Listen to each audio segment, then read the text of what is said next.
Hello السلام علیکم ورحمۃ اللہ وبرکاتہ۔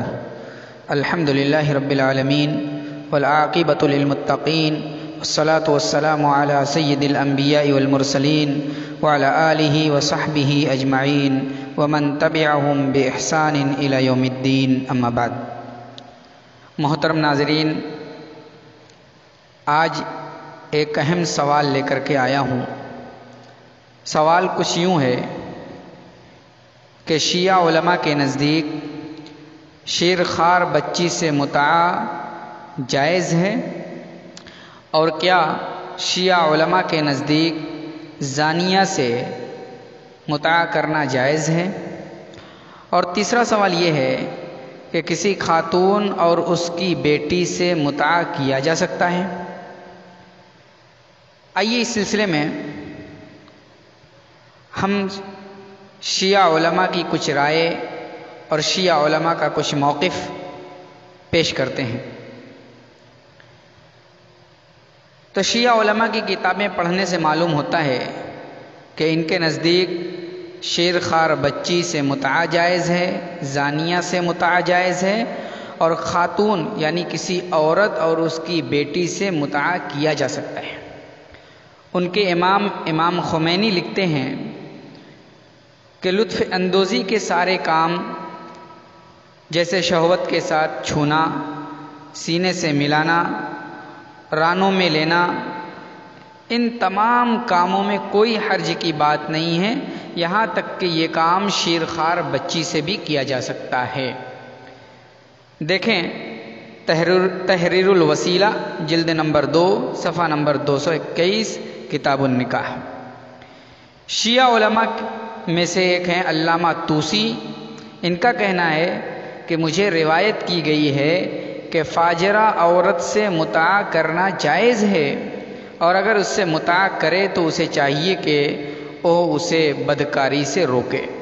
یعنی اگر کوئی شخص فاجرہ فاسقہ عورت سے متعہ کر رہا ہے تو اس کے لیے تو جائز ہے، لیکن اس کے لیے یہ ضروری ہے کہ جس سے متعہ کر رہا ہے، جس عورت سے شہوت پوری کر رہا ہے، تو اس سے فسق و فجور دور کرنے کی تلقین کرے، یعنی اپنے گناہ سے اسے توبہ کرنے کی تلقین کرے۔ دیکھیں تہذیب الاحکام جلد نمبر 7 صفحہ نمبر 1706 کتاب النکاح باب و تفصیل احکام النکاح۔ ایک دوسرا سوال تھا، کیا زانیہ عورت سے متعہ شیعوں کے نزدیک جائز ہے؟ جی ہاں، زانیہ عورت سے متعہ جائز ہے۔ زانیہ عورت سے متعہ کرنے کے سلسلے میں خمینی لکھتے ہیں کہ زانیہ کے ساتھ متعہ کرنا کراہت کے ساتھ جائز ہے، خصوصاً جبکہ وہ زناکاری میں مشہور بدکارہ عورت ہو، اور اگر وہ اس سے متعہ کرے تو اسے بدکاری سے روکے۔ دیکھیں تحریر الوسیلہ جلد نمبر 2 صفحہ نمبر 265۔ اسی طریقے سے ایک تیسرا سوال تھا کہ کیا کسی عورت اور اس کی بیٹی سے متعہ کیا جا سکتا ہے؟ تو اس سلسلے میں ہم اور آپ اگر شیعوں کی کتاب پڑھیں گے تو اس میں معلوم ہوگا کہ خود شیعہ کے ایک عالم نے ایک عورت سے اور اس کی بیٹی سے متعہ کیا تھا۔ یہ بات شیخ موسوی نے اپنی کتاب کشف الاسرار و تبریت الائمۃ الاطہار کے صفحہ نمبر 46 پر لکھی ہے۔ لکھتے ہیں کہ شیعہ عالم نے کسی عورت سے متعہ کیا، اور اس متعہ کی وجہ سے اس عورت کو بیٹی پیدا ہوئی۔ چند سالوں کے بعد جب بیٹی کچھ بڑی ہوئی تو اسی شیعہ عالم نے اس کی بیٹی کے ساتھ متعہ کیا، اور متعہ کر کے اپنے عقیدے کے مطابق ثواب کمایا۔ تو محترم ناظرین، یہ شیعوں کا موقف ہے۔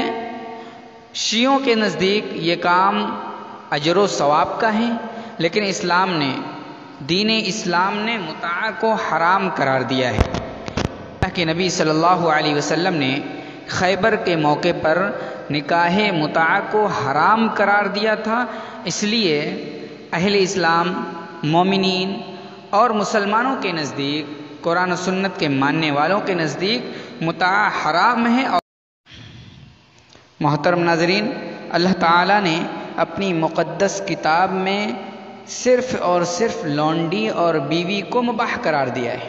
اس کے علاوہ جتنے بھی جنسی تسکین کے وسائل ہیں سب کو حرام قرار دیا ہے، اور متاع بھی انہی حرام میں سے ایک ہے۔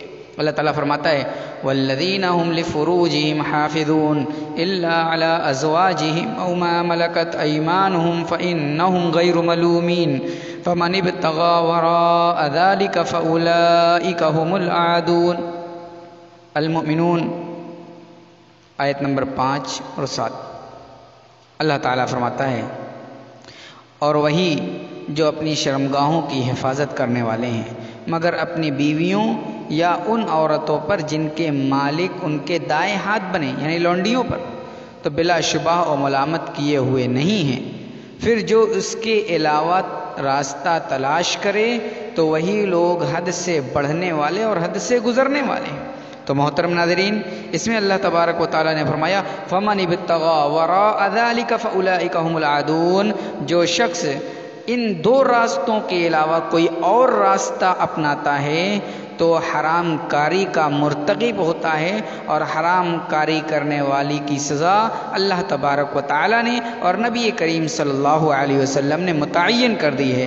اس لیے جنسی تسکین کے جو وسائل اللہ نے حلال کیے ہیں ان وسائل تک اپنے آپ کو محدود رکھیں، ان وسائل کو ہی اپنائیں اور اللہ کی حد کو کراس نہ کریں، اللہ کی حد کو پار نہ کریں۔ اللہ تعالیٰ ہم سب کو سمجھنے کی توفیق عطا فرمائے اور ہم سب کو تمام حلال طریقے کو اپنانے کی توفیق عطا فرما۔ السلام علیکم ورحمۃ اللہ وبرکاتہ۔